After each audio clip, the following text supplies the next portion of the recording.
जैसा कि आप जानते हैं कि अभी हमारा चैप्टर चल रहा है 23 evidence in inquiries and trial, जिसमें कि दो पार्ट है, ए और बी। ए हमने खत्म कर लिया जो कि 272 से लेकर 283 तक था, वो कंप्लीट हो गया। आज हम जानेंगे 284 क्या कहता है बेल एक्ट के लैंग्वेज में। When attendance of witness may be dispensed with and commission issued. इसमें कहा जा रहा है कि जब अटेंडेंस जो है विटनेस का, यहाँ पर ध्यान देने वाली बात है विटनेस का, जब अटेंडेंस डिस्पेंस कर दिया जाता है, यानी उसको आने का जरूरत नहीं है, मतलब इन पर्सन में वो नहीं रहेगा, ऐसा कोर्ट के द्वारा आदेश दिया जाता है ये, तो फिर और उसके बाद उसके साथ कमीशन इशू कर दिया जाता है। कमीशन इशू का मतलब यहाँ पर ये है कि एक टीम बना दिया जाता है, जो कि टीम का काम है विटनेस को एग्जामिन करना। उसके बाद क्लॉज 1 बोल रहा है, whenever in the course of any inquiry, trial और other proceeding under this code it appears to a court or magistrate that the examination of a witness is necessary for the ends of justice, and that the attendance of such witness cannot be procured without an amount of delay, expense or inconvenience, which under the circumstances of the case would be unreasonable. The court or magistrate may dispense with such attendance and may issue a commission for the examinations of the witness in accordance with the provision of this chapter. यहाँ से आप लोगों को लेना देना कोई नहीं है, ये कोर्ट का अपना पावर है कि जब कोर्ट किसी भी इंक्वायरी में या ट्रायल में या जो उस कोर्ट के अंदर जो भी प्रोसीडिंग है अगर वो चल रहा है, उसके दौरान अगर कोर्ट को ऐसा लगता है कि जो विटनेस है वो उसका एग्जामिन करना जरूरत है, मतलब जरूरी है, यानी नेसेसरी है। नेसेसरी का मतलब मस्ट है यहाँ पर, कि उसको एग्जामिन करना ही पड़ेगा। किस लिए? तो इंड्स ऑफ जस्टिस के लिए, मतलब न्याय के पक्ष में, न्याय के लिए उसको मतलब विटनेस को एग्जामिन करना बहुत जरूरी है। And that the attendance of such witness can not be procured without an amount of delay. पर उसका जो अटेंडेंस है, ठीक है, वो डिले नहीं कर सकते, यानी उसका आना बहुत इंपॉर्टेंट है और एकदम टाइम पर आना। अगर उसको हम नोटिस करते हैं, समन भेजते हैं, तो जब तक वो आएगा तब तक बहुत डिले हो जाएगा, बहुत लेट हो जाएगा, या फिर बहुत एक्सपेंसिव होगा, यानी बहुत खर्चा होगा। तो क्योंकि जब विटनेस को बुलाया जाता है, तो आपको एक बार याद होगा सीआरपीसी में हमने पढ़ा है कि जब किसी विटनेस को बुलाया जाता है तो उसका खर्चा भी देना पड़ता है। अगर कोई प्रोसिक्यूशन अपनी तरफ विटनेस को बुलाता है तो फिर उसका खर्चा उसको देना पड़ता है, रीजनेबल जो खर्चा है वो देना पड़ता है तब। और उसके बाद है इनकन्वेंस, which under the circumstances of the case would be unreasonable, the court or magistrate may dispense with such attendance। तो उस कंडीशन में उसका जो अटेंडेंस है वो डिस्पेंस कर दिया जाएगा विटनेस का, और एक कमीशन को इशू कर दिया जाएगा, जो कि उसका काम है कि इस चैप्टर के अनुसार, यानी इस कोड के अनुसार उस विटनेस का एग्जामिन करे। और फिर वापस हम आगे पढ़ते हैं कि अब क्या है, यहाँ तक है कि उसका काम है कि उस विटनेस को एग्जामिन करे, उस कमीशन का। Provided that where the examination of the president or the vice president of India or the governor of a state or the administrator of a union territory as a witness is necessary for the ends of justice, a commission shall be issued for the examination of such witness। ऊपर हमने क्या पढ़ा कि वो court का अपना मतलब power है कि कोर्ट चाहे, अगर कोर्ट को ऐसा लगता है तब कोर्ट चाहे तो कमीशन इशू कर सकता है। पर यदि जो प्रेसिडेंट है, वाइस प्रेसिडेंट है इंडिया का, गवर्नर है किसी स्टेट का, या एडमिनिस्ट्रेटर है किसी यूनियन टेरिटरी का, तो वो जो विटनेस है, ठीक है, वो उसको एग्जामिन करना जरूरी है न्याय के लिए। तब जो कमीशन इशू होगा ही होगा, कमीशन ही इशू होगा, और कमीशन ही जाकर उस विटनेस को एग्जामिन करेगा। जो हमने ऊपर पढ़ा है, उन विटनेसेस को एग्जामिन करने के लिए कमीशन जारी करना ही पड़ेगा ऊपर। और इसमें प्रोवाइडेड दैट में ऊपर में यही अंतर है। अगर नॉर्मल आदमी है तो फिर कोई जरूरी नहीं है, अगर कोर्ट चाहे तो ऐसा करेगा। पर यहाँ पर अगर जो वाइस प्रेसिडेंट है या गवर्नर है, एडमिनिस्ट्रेटर ऑफ यूनियन टेरिटरी है, तो उस कंडीशंस में वो कमीशन ही जाएगा उनके पास और तब उनका एग्जामिन करेगा। 2 the court may, when issuing a commission for the examination of a witness for the prosecution, direct that such amount as the court considered reasonable to meet the expense of the accused, including the pleader's fee, be paid by the prosecution।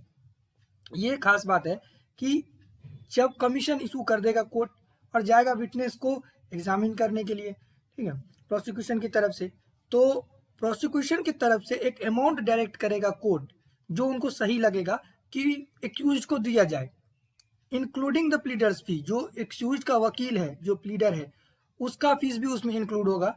और वो कौन देगा?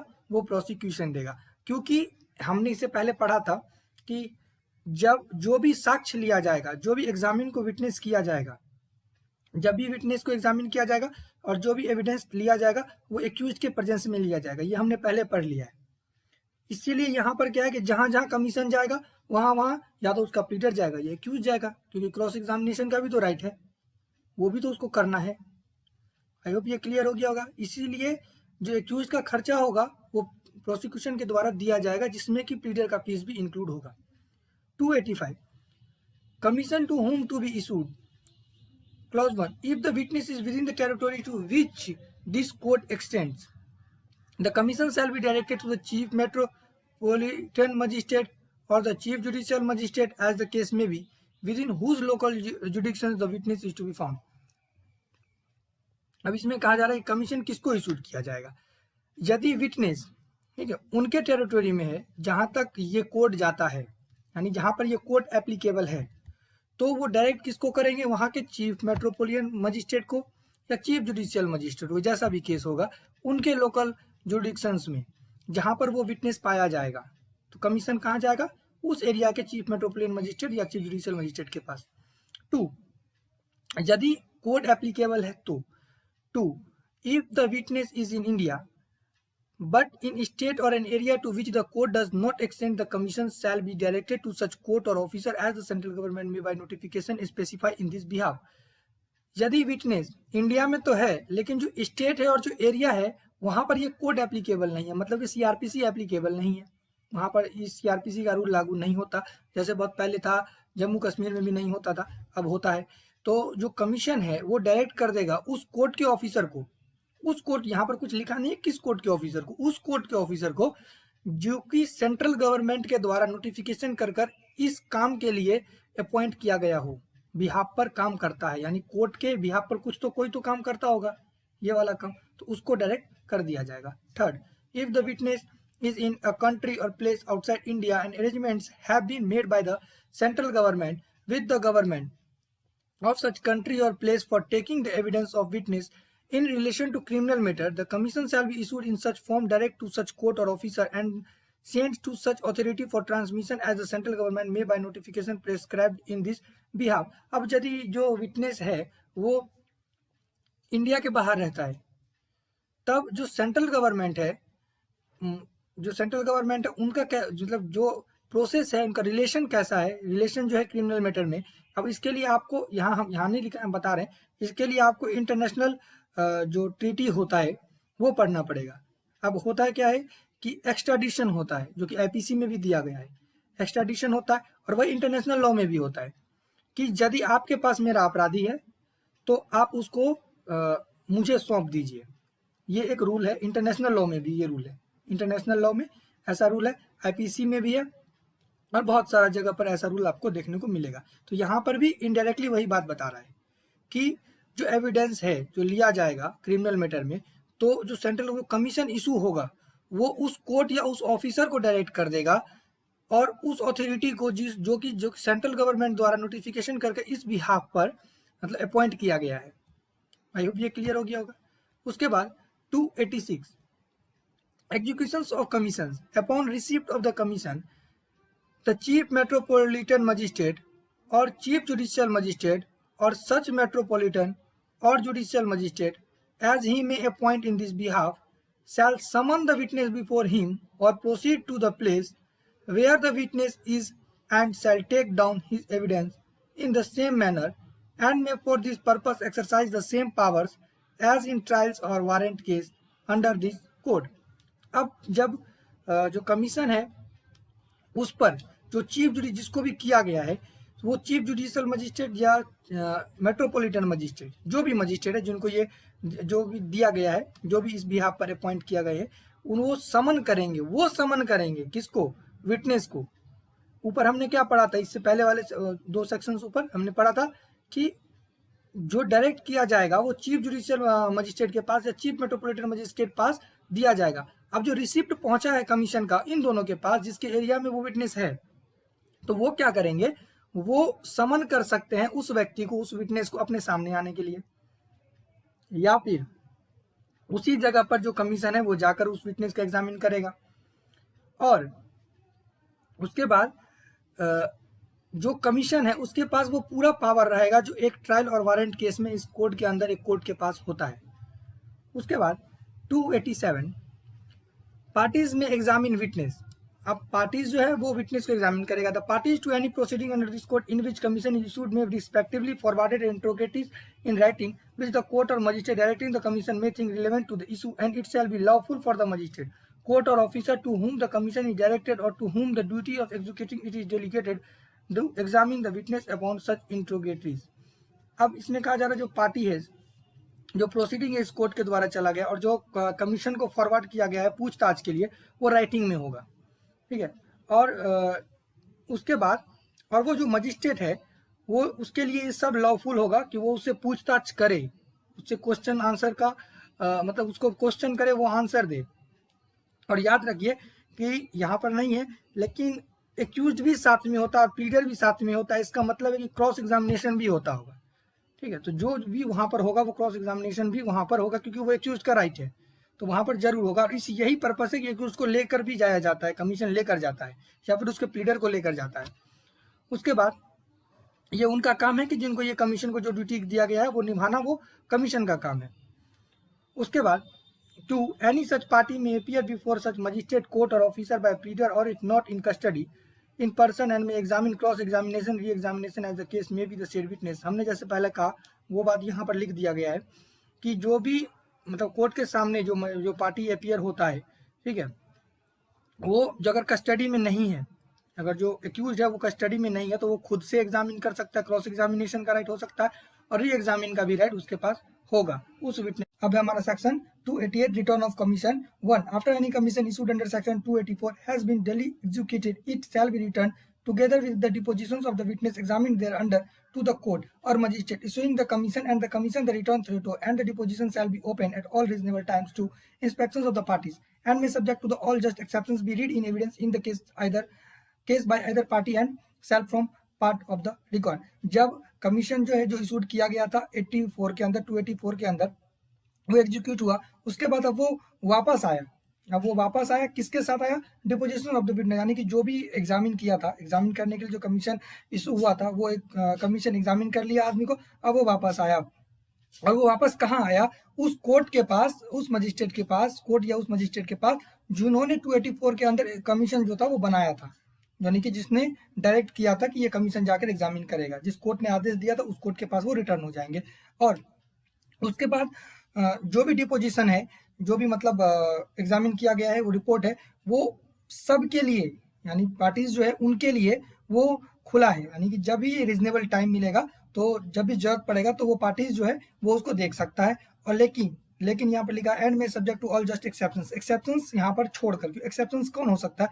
अब कभी कभी क्या होता है कि हर एक चीज पार्टीज को नहीं बताया जाता है, चाहे वो दोनों पार्टी में से कोई भी हो। बहुत सी ऐसी चीजें होती है जो कि आपको नहीं बताया जाता है। आपको लगता है कि ये आपको पूरा बात पता है, लेकिन बहुत सारा ऐसा बात है जो आपके केस में आप ही को नहीं पता होता है, जो कि इन्वेस्टिगेशन ऑफिसर या मजिस्ट्रेट मिलके करता है, उस चीज को छुपा लेता है, ठीक है। ये चीज हम पहले भी पढ़ चुके हैं, इसका प्रॉपर सेक्शन भी है कि अगर पुलिस वाला जो इन्वेस्टिगेशन ऑफिसर है वो अगर रिक्वेस्ट करता है तो फिर वहां पर बात छुपा लिया जाता है। तो इसीलिए आप देख सकते हैं उसको छोड़कर, यदि ऐसा कुछ है उन दोनों का आपसी बात है तो वो आप नहीं देख सकते, वो आपको पता ही नहीं चलेगा। और जो एविडेंस है वो दोनों के मतलब दोनों ही पार्टी यूज कर सकती है। और ये जो है वो रिकॉर्ड का पार्ट होगा। रिकॉर्ड का पार्ट मतलब होगा मतलब इंपॉर्टेंट होगा और मतलब ट्रायल में उसका इस्तेमाल होगा। 2.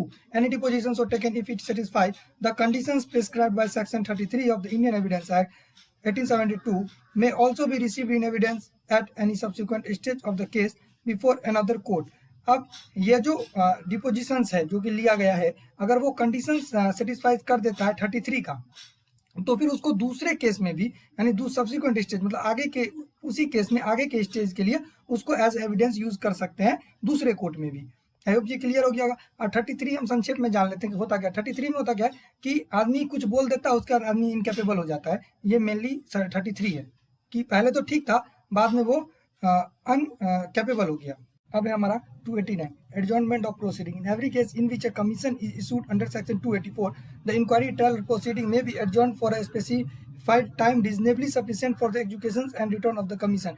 ये जो कोर्ट है जो भी कमीशन इशू करता है वो चाहे तो प्रोसीडिंग को तब तक एडजॉर्न कर सकता है, यानी कि रोक सकता है तब तक जितना उसको टाइम सही लगता है, सफिशिएंट है, जब तक उसको वापस आने के लिए, कमीशन को वापस आने के लिए जितना टाइम सफिशिएंट है उतना टाइम तक चाहे एडजमेंट कर सकता है।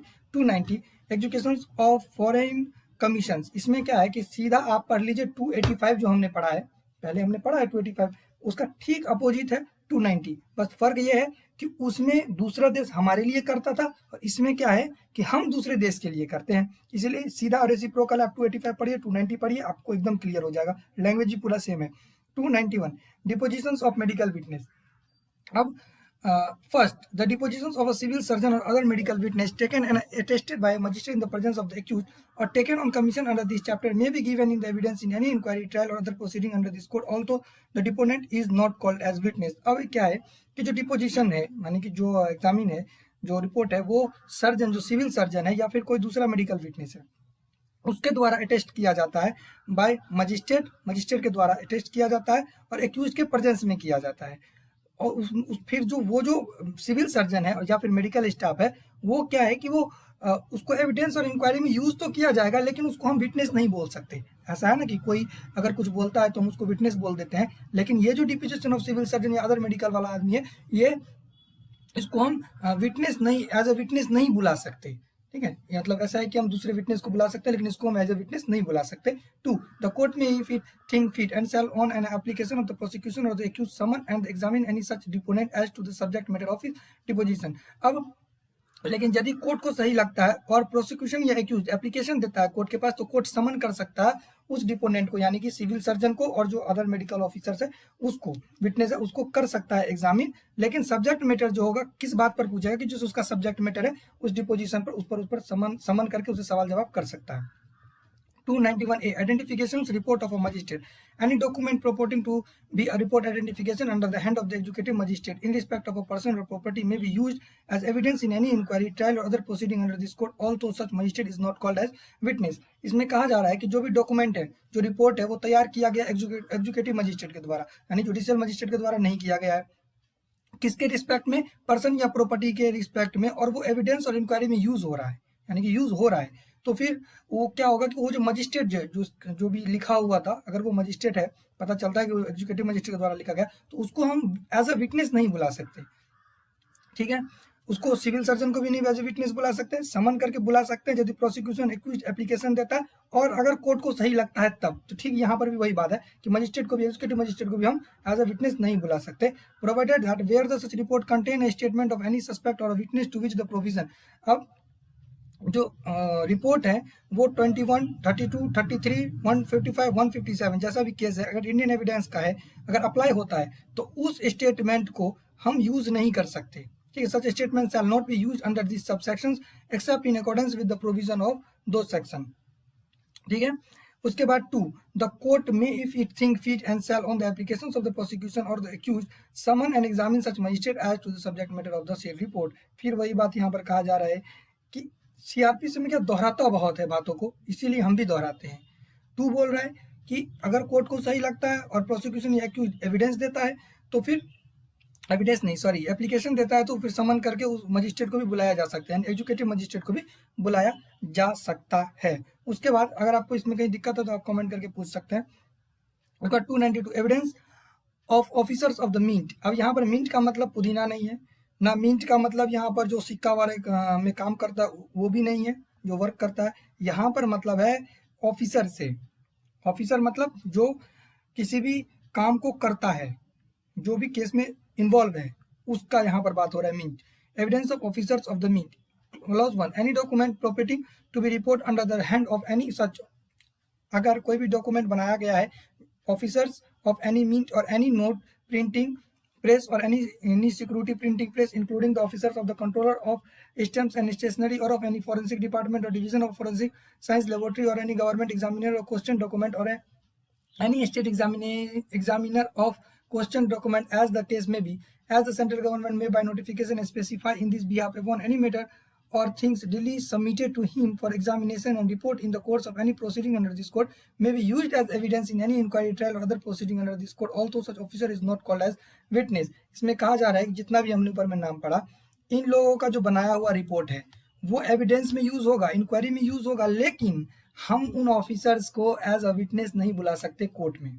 कोर्ट में हम नहीं बोलेंगे कि भाई तुम आओ, क्योंकि वो तो दिन में 50 केस में ऐसा काम करते होंगे, तो आप 50 केस में उनको बुलाएं, ये तो संभव नहीं है। इसीलिए यहाँ पर लिखा गया है कि उसको एज अ विटनेस हम नहीं बुला सकते।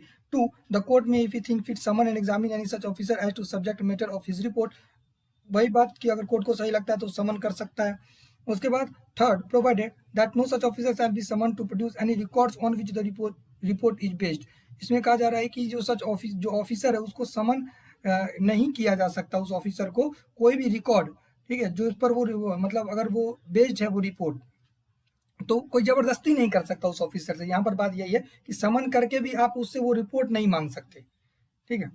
उसके बाद 3rd है, without prejudice to the provisions of section 123, 124 of the Indian evidence act, no such officer shall, except with the permission of the general manager or any officer in a charge of any mint of any note printing press of any security press for any forensic department or any other charge of the forensic science laboratory or of the government, examiner of question document organizations of the state, examiner of question document organization as the case may be।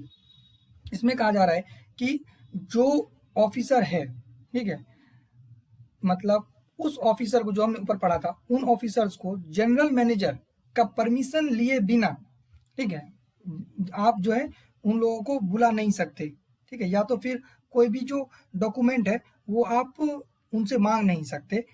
B permitted to give any evidence derived from any unpublished official record on which the report is based. अब इसमें कहा जा रहा है कि आपको अगर ऐसा करना है तो आप परमिशन लेंगे किससे? जीएम से, यानी जनरल मैनेजर से परमिशन लेकर ही आपको ऐसा काम करना पड़ेगा कि जो एविडेंस है, जो अनपब्लिश्ड है ऑफिशियल रिकॉर्ड, आप उससे नहीं मांग सकते। अगर मांगते हैं तो परमिशन लेना पड़ेगा जनरल मैनेजर का। To disclose the nature of a particulars of any test applied by him in the course of the examination of the matter of thing. आप ये नहीं बोल सकते कि तुम हमको ऐसा बात बताओ कि क्या जो टेस्ट तुमने अप्लाई किया था इस एग्जाम में, मतलब इसको इस केस में, जिससे कि तुमको ये चीज पता चला, तो वो भी डिस्क्लोज नहीं कर सकता वो। आई होप ये क्लियर हो गया होगा। ये दोनों चीज ए और जो भी है ये उसका क्वेश्चन नहीं किया जा सकता।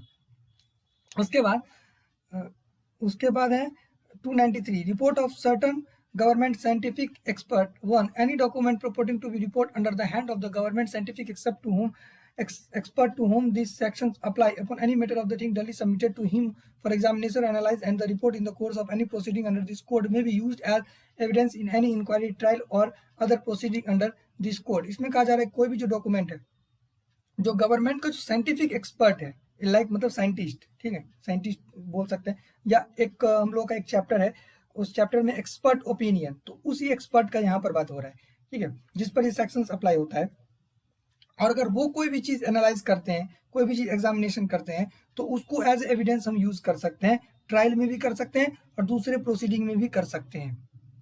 उसके बाद 2, द कोर्ट में if think fit summon and examine any such expert as to the subject matter of his report, फिर वही बात बोल रहा है। 3rd, where any such expert is summoned by the court and he is unable to attend personally, he may, unless court has expressly directed him to appear personally, depute any responsible officer working with him to attend the court if such officer is conversant with the fact of the case and can satisfactorily dispose in court on this behalf। अब यहाँ पर कहा जा रहा है 3rd, ये important है कि यदि कोर्ट जो एक्सपर्ट है, जो एक्सपर्ट को तो पहली बात है कि बुला सकता है, कब बुला सकता है? अगर वो समन करेगा उसके सब्जेक्ट मैटर में पूछने के लिए।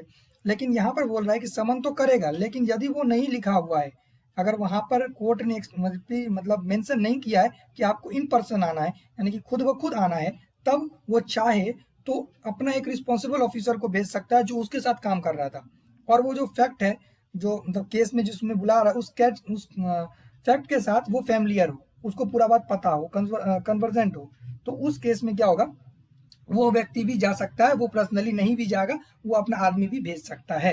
यदि कोर्ट ने उसको इन पर्सन लिख दिया कि आपको इन पर्सन आना है, तो वो फिर इन पर्सन वो खुद ही जाएगा, तब वो ऐसा नहीं कर सकता। उसके बाद 4, this section apply the following government scientific experts namely. यहाँ पर जो एक्सपर्ट हमने ऊपर पढ़ा था वो एक्सपर्ट यहाँ पर पूरा लिखा हुआ है, आप खुद ब खुद पढ़ सकते हैं।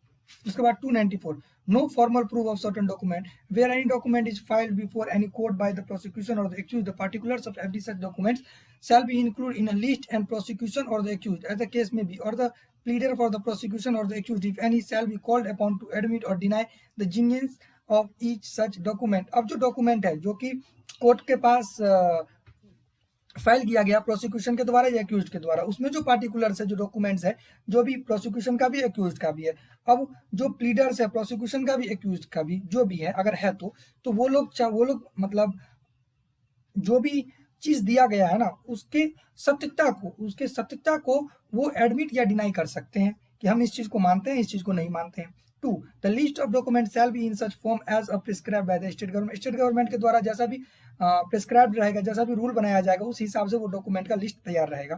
Third, where the genuineness of any document is not disputed, such document may be read in evidence in inquiry, trial or other proceeding under this code without proof of the signature of the person to whom it purports to be signed। बिना signature के भी वो trial में use हो सकता है as evidence, यदि वो जो डॉक्यूमेंट है उसका कोई डिस्प्यूट नहीं है कि हाँ हम मानते हैं कि ये चीज सही है, क्योंकि उसके सामने में, उसके प्लेयर के सामने में या उसके सामने में ये काम किया जा रहा है कि ये डॉक्यूमेंट अगर आपको डिनाई करना है तो आप उसी वक्त डिनाई कीजिए। अगर आप डिनाई नहीं करते हैं तो फिर आपका सिग्नेचर हो भी सकता है, नहीं भी हो सकता है। अगर आपका सिग्नेचर नहीं भी है फिर भी उसको एज एविडेंस यूज किया जाएगा, प्रोवाइडेड दैट द कोर्ट में in his description required such signature to be proved. मैंने कहा कि कोर्ट का अपना पावर, अगर वो चाहे तो साइन करा सकता है।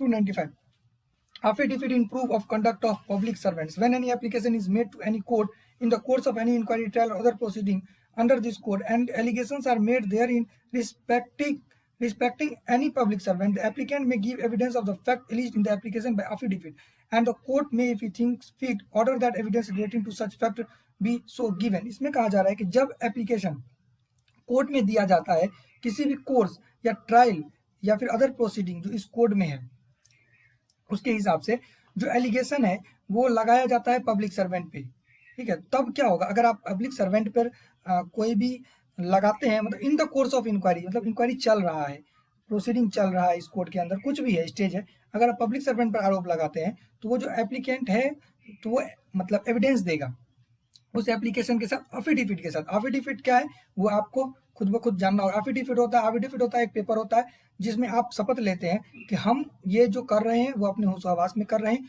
और ये चीज हम कर रहे हैं। वो चीज क्या होता है, उसमें एक वकील का सिग्नेचर हो जाता है, वो कोर्ट से एफिडेविट बन जाता है। यहाँ पर वो एफिडेविट लगाना होगा। अगर कोर्ट को सही लगता है तो कोर्ट क्या करेगा, एविडेंस जो है उसका मांगने के लिए, मतलब इन्वेस्टिगेशन के लिए एविडेंस रिलेटिंग जो भी उस फैक्ट के साथ है वो उससे मंगवा सकता है। पहले एफिडेविट, उसके बाद अगर आगे का प्रोसीडिंग उसको करना है कोर्ट को तो फिर वो अगला एविडेंस उनसे मंगा सकता है जो कि उस फैक्ट के साथ। अब है CRP section 296, evidence of formal character on affidavit. Clause 1, the evidence of any person whose evidence is of formal character may be given by an affidavit and may subject to the all just exception be read in evidence in any inquiry, trial or other proceeding under this code। इसमें कहा जा रहा है कि जो evidence है किसी भी व्यक्ति जो फॉर्मल कैरेक्टर का एविडेंस है वो दिया जा सकता है एफिडेविट के द्वारा। ऊपर क्या पढ़ा हमने कि कंप्लेन जो किया जाएगा मतलब किसी पब्लिक प्रोसीडिंग के द्वारा तो वो भी एफिडेविट के द्वारा। अगर कोई फॉर्मल कैरेक्टर का एविडेंस आप दे रहे हैं वो भी कैसे दिया जाएगा, एफिडेविट के द्वारा। फॉर्मल कैरेक्टर मतलब औपचारिकता, ठीक, मतलब एक फॉर्मल कैरेक्टर वही औपचारिक साक्ष्य बोला जाता है इसको, जो कि एफिडेविट के द्वारा दिया जाएगा।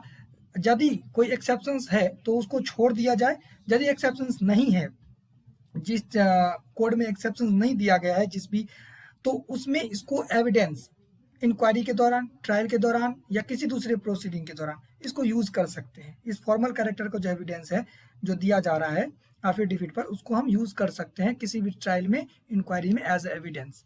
2, the court may, if he think fit and shall on the application of the prosecution or the accused, summon and examine such person as to fact contained in affidavit। इसमें फिर वही बात बोला जा रहा है कि एप्लीकेशन जो प्रोसिक्यूशन या एक्यूज देगा तो वो समन कर सकता है उस व्यक्ति को जैसा कि एफिडेविट में कहा गया है। उसके बाद 297, ऑथराइज बिफोर हुम एफिडेविट में भी स्वर्न। अब किसके सामने एफिडेविट बनता है तो एफिडेविट किसको पावर देता है कि किसके सामने वो शपथ लेगा। Affidavit clause 1, affidavit to be used before any court under the code may be sworn और affirmed बिफोर एनी जज, जुडिशियल एग्जीक्यूटिव मजिस्ट्रेट, कोई जज, जुडिशियल या executive magistrate, any commissioner of oath appointed by the high court और court of session या high court अगर किसी को पावर दे रखा है तो फिर वो कमिश्नर। और उसके बाद any notary appointed under the notaries act 1952। अब कोई भी नोटरी है जिसको अपॉइंट किया गया है नोटरीज एक्ट के अंदर 1952 के अंदर, उसके सामने आप ये शपथ या एफिडेविट बनवा सकते हैं, ले सकते हैं। Affidavit shall be confined to and all state separately such fact as the deponent is able to prove from his own knowledge and such fact as he has reasonable ground to believe it to be true, and the latter case the deponent shall clearly state the grounds of such belief. ये चीज उसमें लिखा जाएगा affidavit में. 3. The court may order any scandalous and irrelevant matter in the affidavit to be struck out और amend. इसमें कहा जा रहा है कि अब यदि कोई चीज़ ऐसा लग रहा है कि जरूरत नहीं, इरिलेवेंट है उस मैटर के लिए, तो जो उसको एमेंड किया जा सकता है. कोर्ट ऑर्डर कर सकता है कि उसको एमेंड कर दिया जाए या फिर उस चीज़ को हटा दिया जाए. 298. प्रीवियस कन्विक्शंस और एक्यूटल हाउ प्रूव्ड. अब प्रीवियस कन्विक्शन और एक्यूटल जो है कैसे प्रूव होगा? In any inquiry trial other proceeding on this court. यहाँ ये लाइन तो हर जगह लिखा रहता है. ए प्रीवियस कन्विक्शन और acquittal may be proved in addition to any other mode provided by any law for the time being in force. जो प्रीवियस कन्विक्शन है और एक्यूटल है प्रूव किया जा सकता है उस मोड में जैसा कि उस समय के लॉ में दिया गया है. अब a by an extract certified under the hand of the officer having the custody of the records of the court in which such conviction or acquittal was held to be a copy of the sentence or order. इसमें कहा जा रहा है कि जो certified किया गया है, मतलब जो कस्टडी में था, वो व्यक्ति उसका रिकॉर्ड कर सकता है. उस मतलब जो कोर्ट में रिकॉर्ड है वो, या तो फिर जो कन्विक्शन या एक्विटल है उसका जो कॉपी है, यानी सेंटेंस जो उसको सुनाया होगा उसका कॉपी होता है, या ऑर्डर का भी एक कॉपी होता है, उससे भी प्रूव किया जा सकता है प्रीवियस कन्विक्शन और एक्विटल. एक और तरीका है B. In a case of conviction, वो था एक्विटल कन्विक्शन दोनों में वो काम करेगा. अब बी में है कि सिर्फ कन्विक्शन में either by certificate sign by the officer in charge of the jail. जो जेलर होता है, जो मतलब जेल का चार्ज है, उसके सिग्नेचर के साथ सर्टिफिकेट एक होता है, उससे आप प्रूव कर सकते हैं कि ये व्यक्ति कन्विक्टेड था पहले. In which the punishment on therefor was undergone or by production of a warrant of commitment under which the punishment was suffered. या तो फिर वो वारंट जो था कमिटमेंट किया गया था कि इस व्यक्ति को इतना दिन का पनिशमेंट जो है दिया गया था. तो ये हो गया. इस दोनों तरीके से प्रूव किया जा सकता है. अब है 299 records of evidence in absence of accused. Accused के एब्सेंस में जो एविडेंस है वो कब लिया जा सकता है? पहले हमने क्या पढ़ा था कि एक्यूज का प्रेजेंट होना जरूरी है. अगर एक्यूज का डिस्पेंस हो गया तो उसका प्लीडर रहेगा. चाहे किसी भी कारण से अगर एक्यूज को नहीं लाया जा रहा है तो उसका कोई ना कोई रहेगा, पर यहाँ पर क्या, ना उसका प्लीडर रहेगा ना उसका जो एक्यूज है वो रहेगा. तब भी यहाँ पर आप एविडेंस मतलब रिकॉर्ड कर सकते हैं एविडेंस, यदि वो एक्सकॉन्ड हो गया. ठीक है, यदि एक्यूज एक्सकॉन्ड है और उसका तुरंत गिरफ्तार होना भी मतलब पॉसिबल नहीं लग रहा है, तो उस कंडीशन में क्या कर सकता है, जो प्रोसिक्यूशन के मतलब द्वारा जो भी एविडेंस दिया जाएगा उसको रिकॉर्ड कर सकता है. जितना भी साक्ष्य दिया जाएगा, ठीक है, उस सब साक्ष्य को रिकॉर्ड किया जा सकता है. और जब वो व्यक्ति अरेस्ट होता है तब उसके विरुद्ध, यानी कि जो एक्यूज है वो गिरफ्तार हो जाता है, पकड़ा जाता है, तो फिर उसके खिलाफ वो जो एविडेंस लिया गया था वो सब उसके मतलब दिखाया जा सकता है. उसको दिखाया जा सकता है कि ये तुम्हारे अगेंस्ट में है और उसके अगेंस्ट में यूज किया जा सकता है. अब यदि डिपोटेंट जो है वो मर जाता है, इफ द डिपोटेंट इज डेड और इनकेपेबल, या मर जाता है या फिर अब एविडेंस देने के लिए वो सक्षम नहीं है, या फिर मिल नहीं रहा, या फिर उसका जो मतलब अगर उसके प्रेजेंस करना है तो वो बहुत देर हो जाएगा, जो कि इस केस के लिए ठीक नहीं रहेगा, या फिर इनकन्वीनियंस है, बहुत ज़्यादा एक्सपेंस हो सकता है, खर्चा हो सकता है और वो जरूरत नहीं है. तो फिर क्या होगा, उसको उस व्यक्ति को फिर दोबारा नहीं बुलाया जाएगा. ठीक है, यानी कि डिपोटेंट को दोबारा नहीं बुलाया जाएगा. तो फिर उस कंडीशन में जो कार्रवाई है वो नहीं की जा सकती. उसके बाद 2 है if it appears that an offense punishable with the death or imprisonment for life has been committed by some person or person unknown. अब यदि किसी की हत्या कर दी जाती है, सॉरी हत्या हम ऐसे ही बोल दिए, मतलब जिसमें लाइफ इम्प्रिजनमेंट का सजा है या डेथ का सजा है, अब वो किसी अननोन पर्सन के द्वारा किया जाता है. अननोन पर्सन के द्वारा ही किया जाता है, क्योंकि तुरंत तो वो अरेस्ट नहीं होता. कोई भी अगर खून करता है तो बच के ही करता है, तो अननोन ही पर्सन होता है वो. तो हाई कोर्ट या सेशन कोर्ट डायरेक्ट कर सकता है किसी भी मजिस्ट्रेट को, यानी फर्स्ट क्लास मजिस्ट्रेट को, कि इंक्वायरी करे, एग्जामिन करे विटनेसेस को, उन विटनेसेस को जो एविडेंस दे सकते हैं, जिनको पता है कि उस केस में क्या हुआ था, करता है ना, तो वो फर्स्ट क्लास मजिस्ट्रेट उसको एग्जामिन कर सकते हैं. आदेश कौन देगा? हाई कोर्ट या सेशन कोर्ट.